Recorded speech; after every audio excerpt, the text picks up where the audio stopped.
Quand tu vas sur des articles sur internet qui t'expliquent comment améliorer ta culture générale, comment devenir plus cultivé, tu tombes sur des conseils incroyables du genre faut lire des livres, faut être curieux, il faut s'intéresser à l'actualité. Merci internet de nous rappeler que pour apprendre des trucs, il faut lire des trucs. C'est des conseils qui sont complètement éclatés au sol, hein. C'est comme si tu demandais à quelqu'un comment faire des crêpes, il te disait bah faut des œufs, de la farine, du lait, machin truc, et il t'expliquait pas comment faire. On te dit comment accéder à l'information, on ne te dit pas comment assimiler l'information. Donc c'est pour ça que je fais cette vidéo, je vais vous donner quelques conseils à moi qui m'ont aidé à améliorer ma culture générale. Deux petites choses avant de commencer, déjà Utip s'est complètement cassé la gueule, je comprends pas pourquoi, ça a fermé du jour au lendemain. Il y a eu une histoire mais j'ai pas trop suivi, je crois qu'ils ont fait faillite ou un truc comme ça. En tout cas bah Utip n'est plus une de mes sources de revenus, donc pour ceux qui veulent continuer à soutenir la chaîne, j'ai mis un lien PayPal, voilà, on fait ça à l'ancienne avec PayPal. Et deuxième chose, je vais vous demander de, s'il vous plaît, partager cette vidéo. Pourquoi? C'est pas parce que j'ai envie que plus de gens aient accès à de la culture et tout, non, c'est que en ce moment je suis en grosse galère de thunes.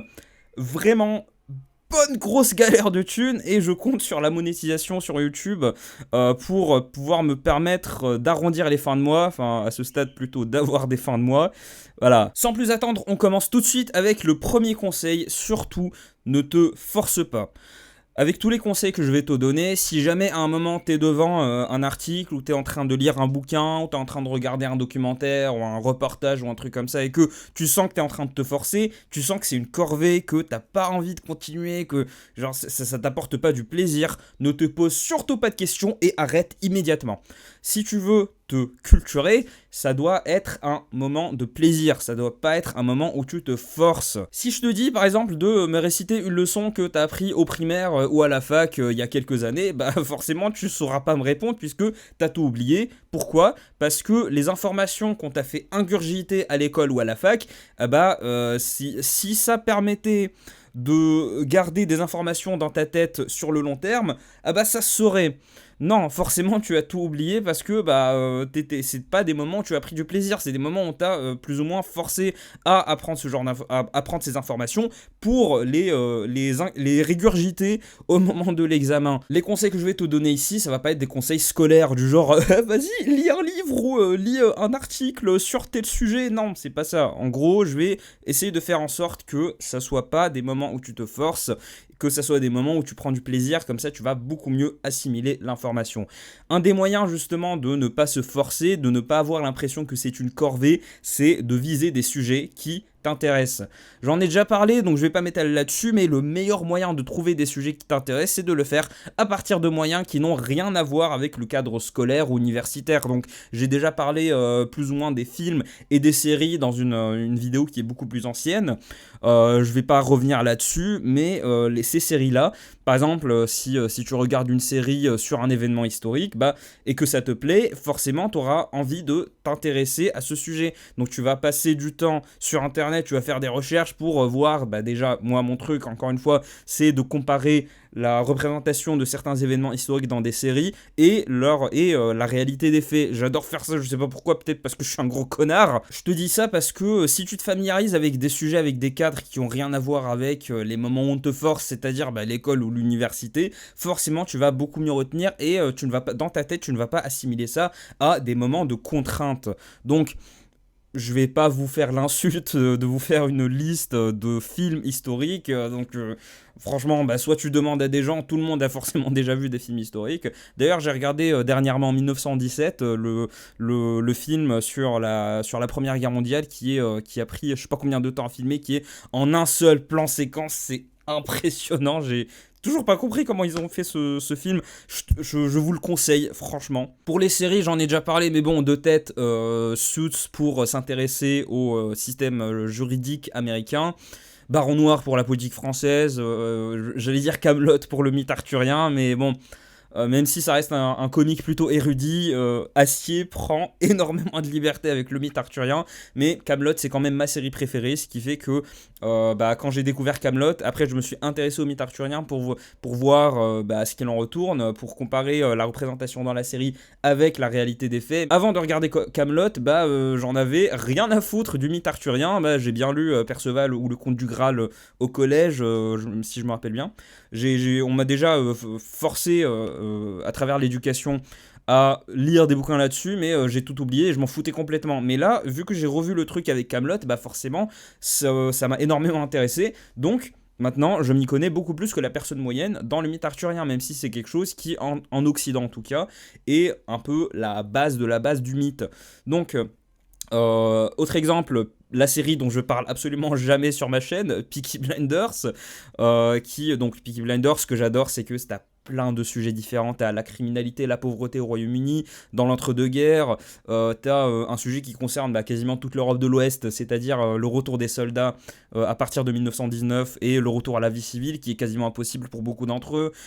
T'as la polarisation politique avec la montée des fascismes. C'est avec ce genre de procédé que tu t'intéresses à des sujets auxquels tu te serais jamais intéressé auparavant. Donc je m'étale pas là-dessus. D'ailleurs, en parlant de Peaky Blinders, la dernière saison m'a donné envie de sortir dans la rue et de tuer des chiens errants, parce que ils ont complètement foiré la série avec ces dernières saisons. Ça m'a... On se calme. Bref, il n'y a pas que les films et les séries, il y a bien sûr les documentaires. Là, j'en connais pas assez pour vous citer des exemples, mais il y a aussi les bouquins. Surtout, moi, ce que j'adore, ce sont les fictions historiques. Et c'est avec la série Les Histoires saxonnes que je me suis intéressé à la colonisation des Danois, qu'on appelle un peu à tort, d'après moi, qu'on appelle les Vikings, du Royaume-Uni entre le 8e et le 10e siècle. Donc, c'est ce genre de sujet. En vrai, c'est plutôt chiant si je m'y étais pas intéressé avec ce bouquin, avec cette série de bouquins que j'ai kiffé. Pour le coup, je pense pas que je m'y serais intéressé autrement. Dernier moyen pour trouver des sujets qui t'intéressent, c'est forcément l'actualité. Là, par exemple, même si ça date quand même pas mal, la guerre en Ukraine, c'est impossible de comprendre la guerre en Ukraine dans une moindre mesure si tu ne connais pas les relations entre les deux pays de 1917 à 2014. Et il n'y a rien de mieux que la répétition pour retenir des informations, et l'actualité, ça s'étale au moins sur quelques semaines. Donc là, avec la guerre en Ukraine, ça s'étale sur beaucoup plus que quelques semaines, malheureusement. L'actualité en général, ça s'étale comme ça dans le temps, donc ça te permet de t'y intéresser activement et beaucoup mieux retenir.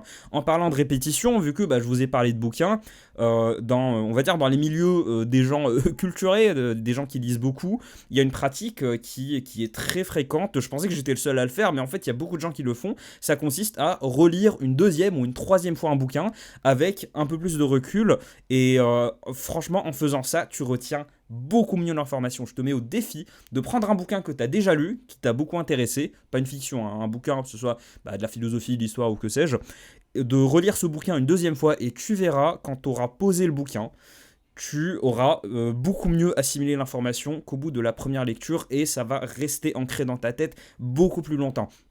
Pourquoi ? Parce que le cerveau adore la répétition. Je suis pas psychiatre ou neurologue ou je sais pas, j'ai aucune idée de pourquoi, mais bon, le cerveau visiblement adore la répétition, et c'est en répétant des choses dans ta tête que tu arriveras beaucoup mieux à les assimiler. C'est pour ça qu'en cours, on te fait répéter des trucs pour que tu les assimiles bien dans ta tête. Que ce soit des bouquins, des films, des séries, des articles que tu as lus, franchement, la répétition, il n'y a rien de mieux.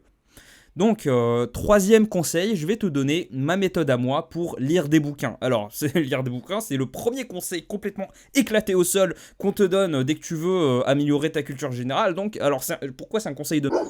Parce que y a des gens qui préfèrent se plonger directement dans un bouquin pour se familiariser avec la pensée d'un auteur. C'est une très mauvaise idée d'après moi, surtout dans notre génération où, il faut se le dire, il y a de moins en moins de gens qui sont capables de se poser comme ça pendant des heures d'affilée devant un bouquin et le lire sans avoir l'attention qui part vers le portable, l'ordi ou que sais-je. Donc, moi, ma méthode pour lire des bouquins, c'est que d'abord, je me familiarise avec la pensée de l'auteur.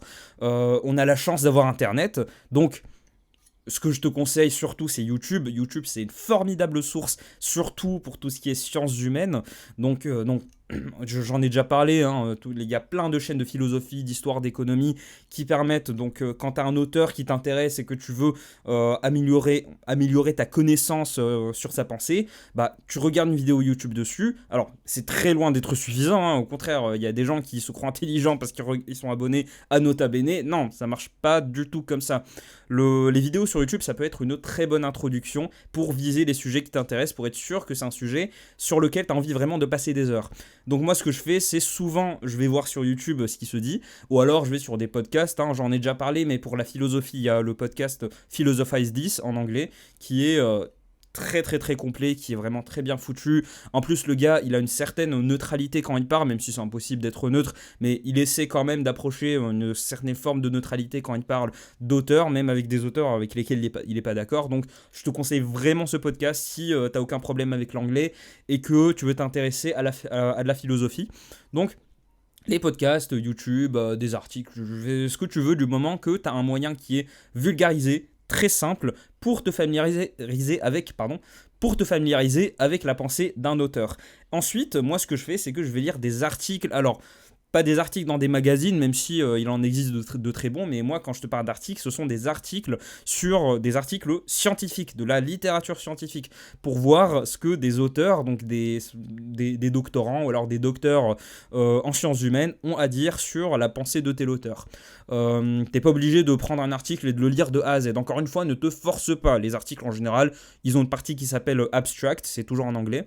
Où c'est un résumé du truc, donc tu vois si ça t'intéresse et après tu continues à lire. Il y a les deux principales sources, je vais revenir sur les sources après, t'inquiète pas. Les deux principales sources pour les articles scientifiques, c'est Kern et Percé. Donc c'est ce que je fais, donc d'abord je me familiarise avec la pensée d'un auteur, ensuite j'essaie d'approfondir un peu.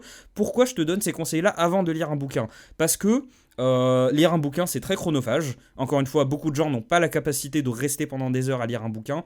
Et je déteste ce sentiment où je suis à la moitié du bouquin et je me rends compte que j'en ai absolument rien à foutre. C'est un sentiment horrible parce que je me rends compte que j'ai perdu du temps et que j'ai plein de livres qui m'attendent dans ma bibliothèque et que j'aurais pu passer du temps à les lire à la place de celui-ci qui ne m'intéresse pas. Donc déjà de 1 et surtout de 2, les bouquins, surtout les anciens auteurs, tu prends un auteur comme Marx, Hegel ou Weber, c'est des mecs qui ont quasiment façonné la pensée intellectuelle occidentale. Ces mecs-là, je suis désolé de dire ça, mais ils écrivent très mal, hein, c'est impossible de les comprendre si tu ne sais pas déjà de base comment ils pensent. Donc c'est pour ça que je te conseille fortement de te familiariser bien comme il faut avec la pensée d'un auteur et ensuite à trouver un bouquin qui puisse t'intéresser.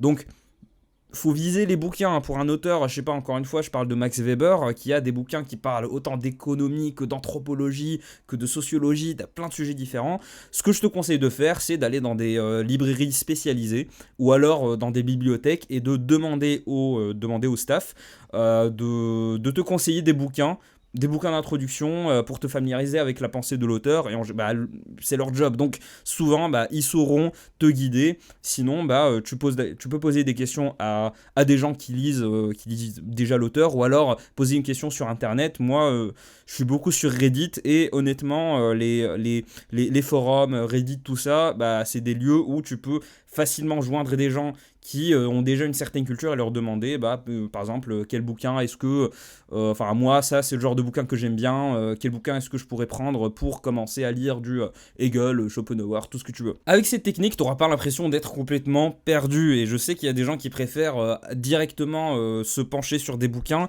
Ça peut être une bonne technique, mais je sais que ce n'est pas la technique qui va convenir à tout le monde. Moi j'estime avoir un degré de culture assez solide. J'ai rarement lu des bouquins. Moi ce que je préfère c'est les articles, hein. Je lis assez peu de bouquins dans les sujets qui m'intéressent, hein. Les bouquins d'histoire, je dois en avoir lu moins d'une quinzaine. Les bouquins sur l'économie, pareil, alors que c'est des sujets que j'adore, qui m'intéressent beaucoup, sur lesquels j'ai beaucoup de choses à dire. Pourquoi ? Parce que les bouquins, c'est pas le truc que je préfère. Moi, ce que je préfère, ce sont les articles.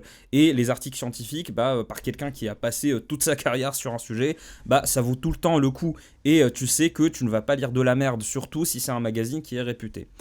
Donc, conseil suivant. On va passer très rapidement dessus, mais en gros, ce que je te conseille de faire, c'est plutôt que de mobiliser du temps supplémentaire pour te cultiver, pour regarder des trucs, lire des bouquins et tout. Non, ce que je te conseille, c'est de remplacer tes habitudes. Donc le cerveau adore la répétition, le cerveau adore les habitudes.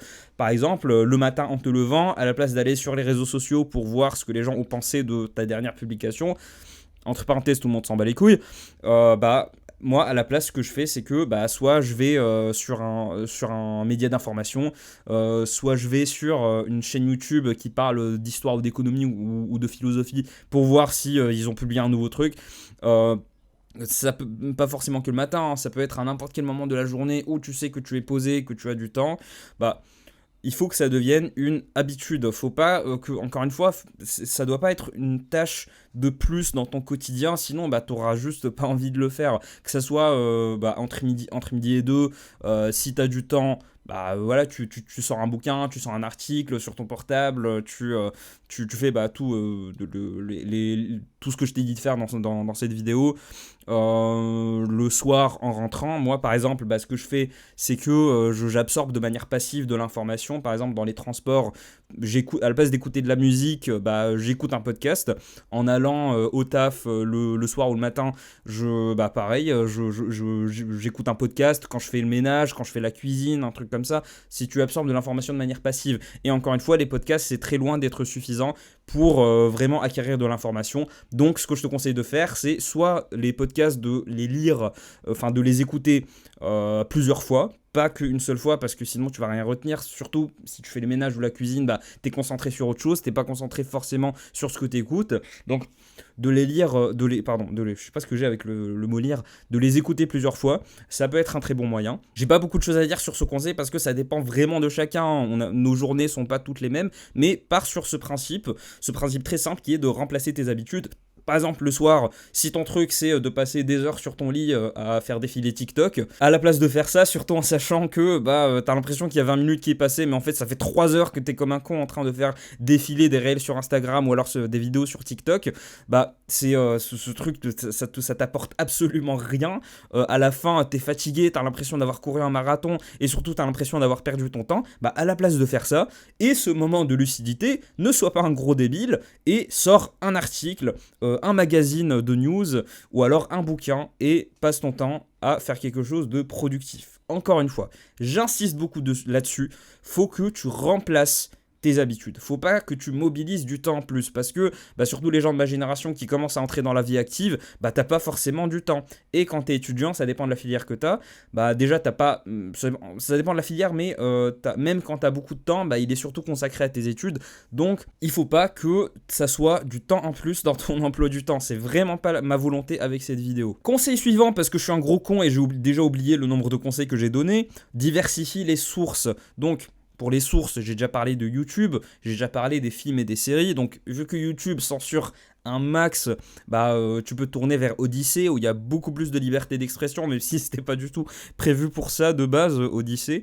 Et bah, parmi les sources, donc j'ai déjà parlé de plein de trucs, hein, mais il y a une source dont je vous ai pas encore parlé et pourtant Dieu sait que tout le monde est déjà passé dessus, c'est Wikipédia, bien évidemment. Tes profs ont utilisé Wikipédia, tes parents ont utilisé Wikipédia, ton pote avec qui tu faisais un exposé qui t'a sorti 4 sources sorties complètement de nulle part, bah il les a sorties de Wikipédia aussi. Wikipédia, contrairement à ce qu'on peut te dire, ce n'est pas du tout une mauvaise source d'information. Très loin de là. Au contraire, je trouve même que Wikipédia est sous-estimé. Pourquoi ? Parce qu'on s'est tous fait endoctriner au collège et au lycée par nos profs qui nous disaient surtout n'utilisez pas Wikipédia. Alors, il y a 2 raisons pour lesquelles tes profs te disent ça, c'est parce que, bah, de 1, Wikipédia c'est beaucoup trop facile, et le collège et le lycée on t'apprend justement à aller chercher l'information, et de 2, c'est parce que Wikipédia ce n'est pas une source, c'est une encyclopédie, c'est un agrégat de sources. Wikipédia ça rassemble des sources tout en bas de la page, et alors, il y a d'autres problèmes avec Wikipédia, c'est que, bah, même les gens les plus gauchistes vont te le confirmer, c'est que c'est un site qui est très très très biaisé à gauche. Les gens qui... Alors on te dit que Wikipédia c'est ouvert, que n'importe qui peut éditer, peut créer des articles et tout, c'est complètement faux. Wikipédia c'est une communauté de gens qui s'entendent entre eux, souvent qui se connaissent entre eux. Il y a une toute petite minorité de gens qui fournissent genre 90% des articles. Un tiers des articles de Wikipédia ont été faits par une seule personne, j'ai oublié son nom, mais voilà, c'est pour vous dire le niveau du truc. Et forcément ils sont biaisés à gauche. Pourquoi ? Parce que les gens qui passent leur temps à ajouter des informations là-dedans, très souvent ce sont des universitaires, surtout en sciences humaines. Et les universitaires en sciences humaines, c'est l'effet des écoles de pensée en France. Ils sont très largement de gauche. Soyez honnête, quand tu pars sur la page Wikipédia d'une personnalité de droite et celle d'une personnalité de gauche, bah tu compares les deux, non, clairement ils sont pas traités de manière égale. Moi j'en ai plus ou moins rien à foutre, mais je te dis ça parce que faut quand même être vigilant. Sur Wikipédia, c'est fréquent que tu vois une phrase qui commence par d'après Mediapart ou d'après Libération. Alors je veux bien, sauf que Mediapart et Libération, bah c'est essentiellement de l'opinion, hein. C'est c'est des médias qui ont une ligne idéologique, comme tous les médias d'ailleurs, il n'y a aucun mal à ça. Ils ont une ligne idéologique et les idées qu'ils vont mettre en avant, c'est des idées qui vont être en accord avec leur ligne idéologique ou leur ligne éditoriale, t'appelles ça comme tu veux, mais voilà, c'est complètement biaisé. Et à l'inverse, bah tu verras jamais un article avec une phrase qui commence par d'après Le Figaro, d'après Marianne ou quoi que ce soit. Non, c'est toujours Libération ou Mediapart, hein, franchement. Et je trouve ça assez regrettable dans le sens où ça fait que Wikipédia, et on en vient au plus gros problème de Wikipédia, bah t'as plein d'infos qui souvent c'est de la diffamation en fait. T'as une personnalité qui est vivante et ça dépend de son camp politique, mais t'as une personnalité où en gros elle est accusée de plein de trucs immondes et en fait elle peut rien faire parce que bah, Wikipédia c'est modifié par cette petite communauté de gens qui passent leur temps à modifier des articles. Et bah, du coup, il peut pas poursuivre en justice, il peut pas modifier. C'est Larry Sanger qui est le cofondateur de Wikipédia, qui d'ailleurs s'est barré du projet parce qu'avec tous les problèmes, ça lui cassait les couilles. Qui a dit ça, c'est que le plus gros problème, c'est que bah, sur Wikipédia, t'as des affirmations qui sont... Alors, je vais pas donner de nom parce que je m'en fous, mais t'as des articles où en fait, c'est quasiment... T'as des phrases qui sont quasiment de la diffamation parce que ce sont des fausses informations et les personnalités concernées n'ont aucun moyen de rectifier ça parce que... bah encore une fois, c'est une communauté très diffuse de gens qui créent et qui éditent la majorité des articles sur Wikipédia.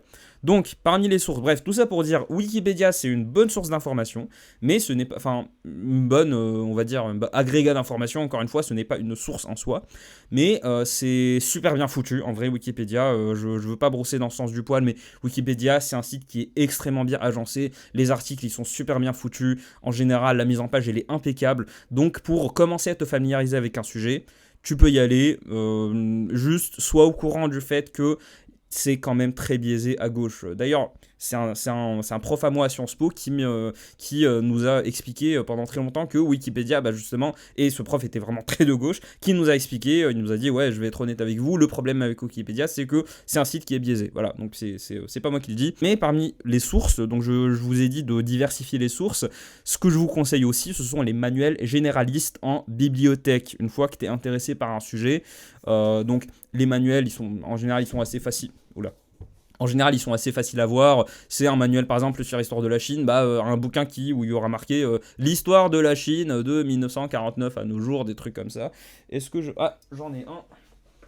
Par exemple, un bouquin comme ça, que j'ai retrouvé en bas de chez moi, et que du coup je me suis permis de prendre, Histoire de la France au XXe siècle, par Serge Berstein et Pierre Misa, qui sont deux noms qui sont très connus, voilà. Donc les manuels, ça sera un truc comme ça, une image qui est très générique, un titre qui est très générique, avec une date, voilà, c'est à ça qu'on reconnaît un manuel généraliste. Et pourquoi je vous conseille ce genre de bouquin? Parce que bah, tu vas dessus, et en fait c'est très bien structuré, t'as un sommaire, en fait c'est quasiment prévu pour les étudiants, ce genre de bouquin. C'est pas des bouquins qui vont aller en profondeur, bien sûr, parce que sur tout ça, enfin, tu vas pas résumer 1930 à 1958, tu vas pas résumer ça en 650 pages, c'est impossible. Mais c'est des trucs qui sont plutôt abordables au niveau intellectuel et t'en trouves partout dans les bibliothèques et t'es pas obligé de tout lire, tu lis seulement les passages qui t'intéressent et en général, ils sont plutôt exhaustifs, voilà, c'est le mot que je cherchais. Les manuels généralistes et bah, si t'as pas de thune ou que t'as pas accès à une bibliothèque, bah, tu peux t'acheter une liseuse. J'en ai acheté une, je vais pas vous dire laquelle pour pas faire de pub, mais surtout n'achetez pas Kindle pour les liseuses, évitez ça comme l'enfer. Et l'avantage avec la liseuse, sauf Kindle, c'est que tu peux mettre tes propres e-books dessus. Donc, pour trouver des e-books, bien sûr, tu peux les acheter. Et surtout, il ne faut pas aller dans des sites où tu peux télécharger gratuitement, illégalement, des e-books dans plein de sujets différents. Par exemple, il y a deux gros sites sur lesquels il ne faut surtout pas aller. C'est Zlib et Libgen. Donc, les deux pour trouver les noms de domaine qui correspondent parce que ça change à chaque fois, bah faut surtout pas aller sur Google et taper Zlib ou Libgen et faut surtout pas aller dans ces liens qui s'affichent en ce moment sur la vidéo et qui permettent de télécharger des bouquins gratuitement. Faut surtout pas le faire, c'est très très très illégal. je garde un petit moment comme ça, vous êtes sûr de retenir les liens et de surtout pas y aller. Et enfin, pour les bouquins, ce que je te conseille de faire, c'est de diversifier les écoles de pensée. Alors, je vais dire un truc qui va nous embarquer dans la bonne pente bien glissante pour un sujet comme la colonisation. Au niveau de l'historiographie, on est plutôt postmoderne, hein, ce qui fait que on va dire, l'école de pensée majoritaire va t'expliquer que la colonisation c'était un crime contre l'humanité et que c'était pareil que c'est que voilà, c'était le pire truc qui soit arrivé à l'Afrique. Du coup, j'ai lu un bouquin qui s'appelait Pour en finir avec la repentance coloniale de Daniel Lefebvre, qui m'a montré qu'en fait il y a tout un courant historiographique d'historiens qui pensent pas du tout ça, qui pensent que, que la colonisation c'était ni bon ni mauvais, que c'était une période et que ça a aucun sens de dire que c'était bien ou que c'était mal. Voilà, donc j'ai pas du tout envie de créer de débat en commentaire. Putain, mais pourquoi j'ai choisi cet exemple-là? Je suis complètement débile. C'est pas pour dire ouais la colonisation c'était trop bien ou ouais la colonisation c'était de la merde. Non, c'est pour vous donner un exemple. Alors, moi je donne pas mon avis là-dessus, mais c'est un peu évident. Je donne pas mon avis là-dessus, mais en histoire il y a des écoles de pensée différentes et oublie complètement le mot consensus ou alors d'après la communauté scientifique. Dès que t'as quelqu'un qui te dit, qui commence une phrase par d'après la communauté scientifique, c'est qu'il a rien compris, qu'il sait pas du tout de quoi il parle. En science, tu as des écoles de pensée. Dès que t'as une majorité d'auteurs dans une certaine discipline qui pensent d'une certaine manière, c'est eux que tu vois le plus, que ce soit dans les revues spécialisées, dans les émissions, dans les séminaires, dans les colloques, c'est parce qu'ils font partie de l'école dominante. Les écoles de pensée, c'est comme tout, hein, ça se remplace l'une l'autre, et dès que tu as une école de pensée, et à un moment tu as une rupture, c'est-à-dire que tu as un changement brutal, on appelle ça une révolution épistémologique, tu as un changement brutal dans la manière de penser. Par exemple en économie, quand on est passé de l'école libérale à l'école keynésienne, je détaille pas, mais ça fait partie des grands exemples en sciences humaines de révolution épistémologique, où on est passé à un autre mode de pensée. Ça prouve que ce qu'on considère comme étant une vérité scientifique, ça évolue avec le temps. Donc, faut surtout pas se dire que je lis un bouquin d'un historien, donc c'est la vérité. Non, déjà en histoire, la vérité n'existe pas. En philosophie aussi, c'est encore plus évident, mais la vérité n'existe pas. L'histoire est écrite par les vainqueurs, et pas que. C'est que l'histoire, faut se méfier parce qu'il y a beaucoup d'historiens qui ne font pas de l'histoire, qui font du récit. Du récit, c'est l'inverse total d'une histoire, c'est en gros de l'histoire, c'est qu'on prend un fait historique, on te le transforme en un truc complètement romancé avec les gentils d'un côté, les méchants oppressés de l'autre, et je déteste ça en fait, c'est complètement on va dire anti-scientifique. C'est un peu paradoxal de ma part de dire ça à ce moment-là de la vidéo, mais tout ça pour dire, diversifie les sources dans le sens où diversifie le type de source et diversifie les écoles de pensée. En économie, si tu veux vraiment saisir ce que les auteurs pensent d'un sujet, lis autant des bouquins de l'école monétariste que des gens de l'école de Chicago, que des gens de l'école néolibérale, néo-keynésienne, etc. Pour l'école néo-keynésienne, Joseph Stiglitz, qui écrit plutôt bien par rapport aux autres économistes. Pour l'école monétariste, Hayek, qui est mon économiste préféré. Je suis complètement désolé, ma caméra a lâché en plein milieu du tournage. Du coup, on va finir cette vidéo complètement à l'arrache en utilisant mon portable. Hein. C'est fou. Je devrais vraiment m'acheter une deuxième batterie. Si tu veux soutenir la chaîne, éviter ce genre d'accident, envoie-moi de l'argent sur PayPal pour me rendre complètement riche et me permettre d'acheter une deuxième batterie pour éviter ce genre de truc, parce que j'ai jamais fait ça. Je suis vraiment désolé, j'ai pas prévu que le tournage allait prendre aussi longtemps. Donc, je vous disais, voilà, en gros, essayez de lire des sources qui viennent de différentes écoles de pensée, surtout pour des sujets comme qui sont très facilement sujets à la controverse, comme les sciences humaines, l'économie, l'histoire. Par pitié, en histoire, ne te conforte jamais dans la lecture de l'école de pensée dominante. Franchement, tu vas beaucoup plus en apprendre si au contraire tu confrontes les avis des historiens. Il y a une matière en histoire, on va dire une branche de l'histoire qui s'appelle l'historiographie, qui est la discipline qui s'intéresse à la manière de raconter l'histoire. Donc si tu as toute une discipline là-dessus, c'est que déjà les historiens n'arrivent pas à se mettre d'accord entre eux. L'historiographie, en gros, ça te montre comment Est-ce que l'histoire, en tant que discipline, pas l'histoire en tant que discipline, est racontée?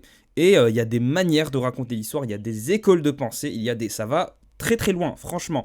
Voilà, donc diversifier les sources, et conseil suivant, j'en ai déjà parlé, il me semble, trouve un moyen d'absorber de la connaissance de manière passive. Moi, par exemple, comme je te l'ai déjà dit, j'écoute toujours un truc, que ce soit en marchant, en faisant la vaisselle, en faisant le ménage, dans les transports, j'écoute toujours un truc.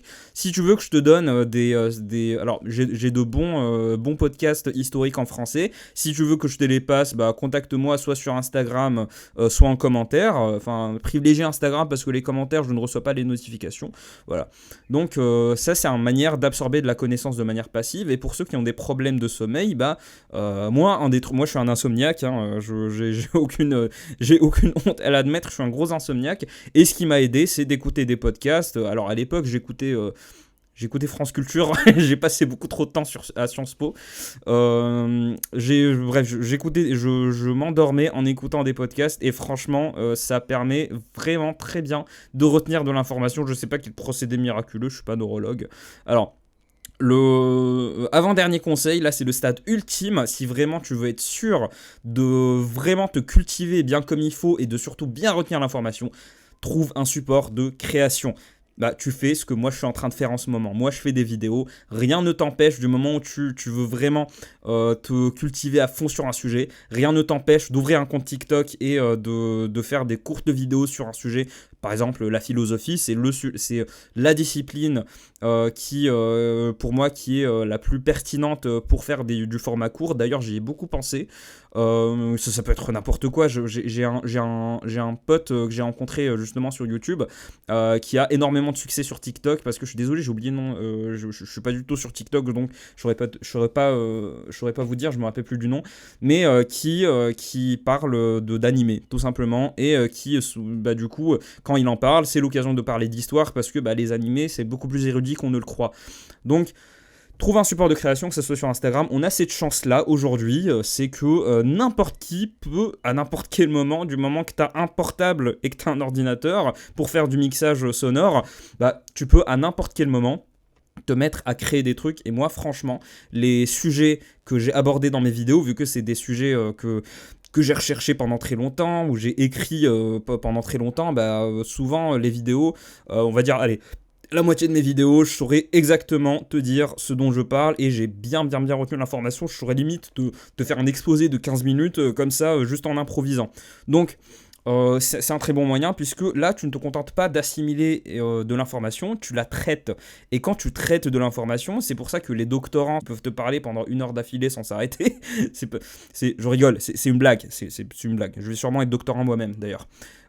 C'est parce que quand tu traites l'information, tu es obligé de la traiter dans ton cerveau, donc tu es obligé de l'assimiler sans même t'en rendre compte. Dernier conseil que je peux te donner, c'est surtout discute avec des gens. Franchement, on sous-estime énormément le degré de connaissance que tu peux assimiler simplement à partir de discussions avec des gens.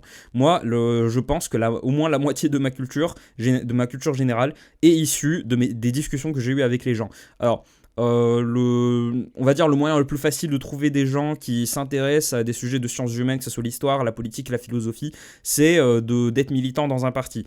Moi, je suis pas militant dans un parti, j'ai des potes qui sont militants, hein, autant à droite qu'à gauche, mais en fait, quand je parle avec des militants, bah, je me rends compte ils sont très intéressés par tout ce qui est sujet de société, tout ce qui est sciences humaines, et ils ont beaucoup de choses à dire, et quand justement, même avec quelqu'un avec qui je suis pas d'accord, au contraire, c'est en confrontant les points de vue que tu es obligé de réfléchir à ta propre pensée, et ça te force à formuler tes propres idées à toi, et c'est à ce moment-là que bah, tu découvres des choses toi-même, en fait, tu découvres des choses sur ta propre pensée. C'est assez fou.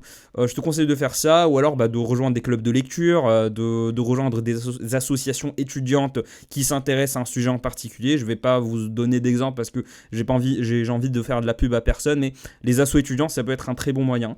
Donc surtout, confronte les points de vue. Alors, ça dépend des personnalités, mais moi, les discussions que je préfère, c'est quand je parle avec quelqu'un qui n'a pas le même point de vue que moi, qui au contraire pense de manière complètement différente, parce que à chaque fois, moi c'est ma personnalité, j'aime bien la confrontation, c'est pas quelque chose qui me pose un problème, au contraire, mais surtout à la fin de ces discussions, je me rends compte à quel point j'ai appris des choses, j'ai formulé des choses que moi-même je ne réalisais pas, parce que jusqu'ici, j'étais pas dans une posture où j'étais obligé de formuler et de traiter moi-même ces questions dans ma tête pour les formuler de manière compréhensive face à quelqu'un qui a pas les mêmes idées. Donc voilà, surtout, discute avec les gens. Moi, je fonctionne comme ça, en fait, je découvre, on va dire, je découvre des choses sur ma propre pensée justement en parlant, en développant mes propres idées à l'oral. D'ailleurs, c'est quelque chose que je fais en ce moment avec cette vidéo. Je ne sais pas si c'est le cas de tout le monde, mais ça peut être au moins un très bon moyen de vraiment d'approfondir à fond ta pensée. Voilà. C'est la fin de cette vidéo. Encore une fois, si vous voulez soutenir la chaîne, ça se passe en description. J'ai mis un lien PayPal. Et si toi-même tu as des conseils pour améliorer ta culture générale, n'hésite pas à le partager avec des gens. On en a tous besoin. Surtout dans notre génération où on est de plus en plus débile. Ouais, c'est bon, je suis devenu un vieux con. C'est bon, je suis convaincu que ma génération est la meilleure. Et que toutes les générations qui vont venir après, c'est des gros débiles. C'est bon, j'ai passé ce stade, j'ai 25 piges. Voilà, je commence à devenir très vieux, donc je commence à me comporter comme un vieux schnock. Que dire de plus? Désolé pour cette fin de vidéo, j'avais pas prévu que ma caméra perde de la batterie aussi vite. Ça fait je crois plus d'1 heure que je suis en tournage. Donc désolé pour cette fin de vidéo complètement bâclée, et désolé des fois si je m'emporte un peu, si je vais dans tous les sens. C'est une des seules vidéos qui est structurée, c'est-à-dire que j'ai des lignes directrices, mais j'ai pas du tout écrit cette vidéo. Je pense que ça se voit. Je pense que ça va être comme ça que je vais continuer à faire mes vidéos. Je ne vais plus les scripter, ça me prend beaucoup trop de temps comparé aux choses que je peux apporter justement en improvisant comme ça, à part dans les sujets très détaillés. Je sais pas, dites-moi ce que vous en pensez en commentaire. Et voilà, je vous souhaite un très bon week-end, ou alors une très bonne semaine, ou alors très bon après-midi, j'en sais absolument rien. Je sais pas c'est quand vous allez regarder cette vidéo. En tout cas, on se quitte, passez un très bon été, et surtout, à la place de faire du doom scrolling sur TikTok ou alors sur Instagram, ouvre un bouquin, instruis-toi. À la place de faire des dabs sur TikTok. J'ai aucune idée de ce que je suis en train de faire. Salut!